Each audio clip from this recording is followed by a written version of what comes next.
我属于一个胆小鬼，都不是好人。我跟你说，安全感还是得来自于灯光。白宇不是不好骗，骗与不骗他都不听你说任何。他是个好人，把我一个好人扔出去。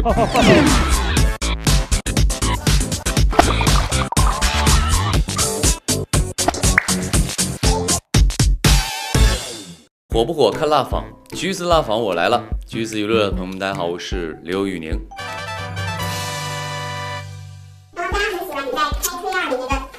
啊！别闹！你要干嘛？别！我求求你了！终于录不了这样的节目了。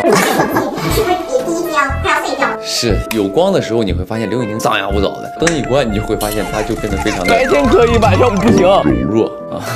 这样说你们越害怕，我们越开心。哦，你们喜欢胆小鬼啊？看完这导片，你还做了特别多的妈粉，就是被吓死了一段。哦，是这样的吗？好的。对心中的这些粉丝有什么想说的吗？哎，也大可不必，一年一回吧，尝尝新鲜得了。我天天就这么胆小如鼠的，也不太行。那咱们现在这个组合叫各类摸鱼嘛，它的团魂从第一期到现在有发生过什么变化吗？就一直潜移默化的尔虞我诈。各种你形容各类摸鱼的团魂会是什么？宁杀错不放过，每一期的凶手都在我们之间，侦探也会有一个 X 的身份，帮凶嘛，相爱相杀的这种感受呢，其实对于我们来说也是一种团魂。只要我们一见面就说怎么样，凶手。成员中谁最让你有安全感？本来其实是这个白宇，性格上成熟一些。我遇到恐怖的时候，冲锋陷阵在前面。他现在给我的不安全感是他每期都在胡说八道。你怀疑谁是凶手？我觉得我是。求你了，你别说话了。扰乱我的思绪，我以为他是坏人呢，结果他是个好人，把我一个好人扔出去。这个让我很失望啊，这个安全感消失了。现在有人能给你这种？完全没有，因为都不是好人。我跟你说，安全感还是得来自于灯光。成员中你觉得谁是最好骗的，谁是最不好骗的？目前最好骗的张凌赫吧，他虽然很聪明啊，但是呢，他遇到我们总会 PUA 他。他们太厉害了，就天天被他们骗得团团转，没办法，没有一点回旋的余地。如果他是帮凶或者是凶手的时候，明显感觉到他的状态不对。你当窥探这个状态都不一样。你俩是 X 呀？你现在都知道自己是 X 了。人家嘚瑟嘚瑟，现在谁是最不好骗的？就是白宇，白宇不是不好骗，骗与不骗他都不听你说任何，信你个鬼！我只遵从他自己的想法。你个 X，你在这搞事情，你说的是实话，他也不相信你。注意一点 X 先生。你都乱回，我不管你说什么。小杀手，你真是胡说八道。我其实是的，我是理智一半感性一半的人。假如你们团队有远见的鹰、善战的狼、忠诚的狗，就你觉得分别对应谁以及自己？远见的鹰啊，是热巴吧？他的脑洞很大。什么啊，我也。太离谱了吧？那结果最后的答案就是他的那个离谱。哎，为什么不能是你呢？科目3。善战的狼啊，那就一定是白宇了。冲就是往前冲。那忠诚的狗，那就是我们柯宇嘛，都玩得很尽职尽责，然后也从来没有摆烂过。自己和张凌赫属于什么？我属于一个胆小鬼。张凌赫啊，张凌赫比较的勤恳，踏踏实实的，从一步一个脚印的在成长。那咱们这次开画的妆造都特别好。挺满意的，而且更容易让我投入角色。我现在基本演不了校园剧了。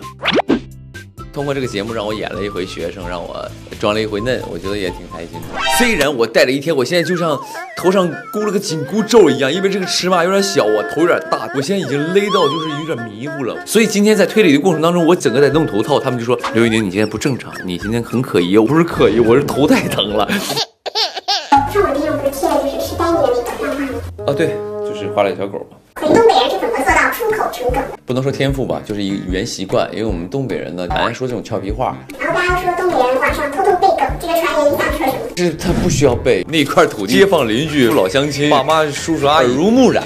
最近感觉被丹尼镇压的瞬间。最近我跟狗比这一块，我赢，是略胜一筹啊。对，因为我最近很久没给它洗澡了。你想我们丹尼有自己的超话嘛，然后等级很高，而且有2.6万的单毛，就做一看经纪人对他这个热门这本小说了。哦，这么厉害呢，都是实打实的粉丝，完全没有任何虚假的东西在里面。那我相信他未来的发展会越来越好，祝福他。那能不能模仿一下4加1人的表情包？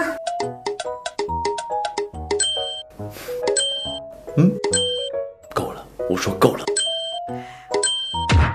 新粉比较勇猛，然后老粉还是比较知性的状态。可以现场模拟一下2种状态下的粉丝吗？老粉呢，就陪伴感会更重一些吧。一些新粉呢，看到我就会很激动。新粉线上线下那种话题极品肆无忌惮的，因为有什么想说的，线下也直接喊老公那种。我虽然不提倡，但我没办法去不让人做什么啊，但尽量还是不要吧，显得我们非常的肤浅。我们之间的关系就是只有这个东西吗？难道没有彼此的欣赏和深刻一点的友谊，或者是患难之情，或者是这种团魂的那种东西在里面？没有，只有一种感情，也不会吧？啊，对。那最近有没有哪些就是新粉入坑的原因让你还就是印象很深刻？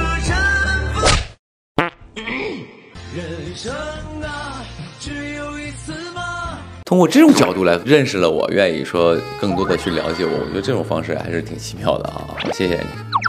还有的是因为看了开心入坑的吗？喜欢这种脆弱的男孩，喜欢男孩有一种破碎感。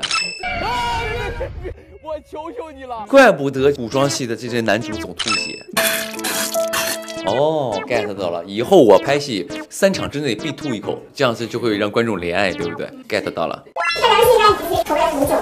什么歌才能进入您的专辑？一定是只给你的一种情绪。那2020年又回复粉丝那个快乐2123嘛？去嗯。年的时候，这位粉丝 ID 要点进去看的嘛，刷出来背后的故事。你在那儿留言的翻牌都是应该是我的粉丝，或者我都会点进去看一眼，显示这个人已经关注了我多久吧，会去翻啊，会去翻。就是什么样的就 ID 会让您翻牌？头像之类的吧，只要你的头像不是别的艺人，我基本都有可能吧。刘宇宁今天想我了吗？像这种，或者刘宇宁今天爱上我了吗之类的，我也不会反而不想看，因为会给我造成压力。哪怕我点进去也回2个字：对不起。我觉得做艺人也好，做明星也好，能用到我力所能及的一些互动吧。然后让他们感受到快乐。我在群里跟他们说2句话，我说那个各位晚安，辛苦了。比如我今天6点起床，我想炫耀一下，我就会在那个粉丝群里发一声早上好。我发这么1句话，他看到我的存在也会带给他快乐。我觉得这么简单的快乐，我为什么不给予他们呢？对啊，所以我就觉得这很正常。不拍第2有没有觉得自己的胆量更大一些？哎呦，这确实是有，但是一丢丢。有没有特别想 cos 的造型？有，没有扮过的角色我都想去尝试一下，帅也好，衰也好，都可以。现在有没有特别想吃的东西是什么？就是最近想喝碗羊汤，今年有没有 get 到新的技能？今年新的技能就是开始盘核桃了。我知道核桃如何给它盘得又红又透，哎，可厉害了。需要再搭上秘诀呢？秘诀就是买一个机器，24小时不停的盘，它要比人手盘得狠，而且干净。有没有特别想问粉丝的问题？还好，因为我日常跟他们沟通比较多，有什么问题的话，我会在直播里当面问清楚。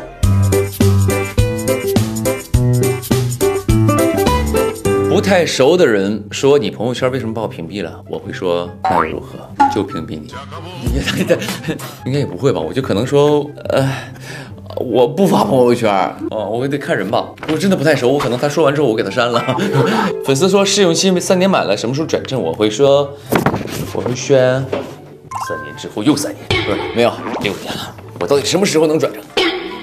会有的，每天等着吧，到时候就通知你了，在家等电话。没问题的，放心。sorry，不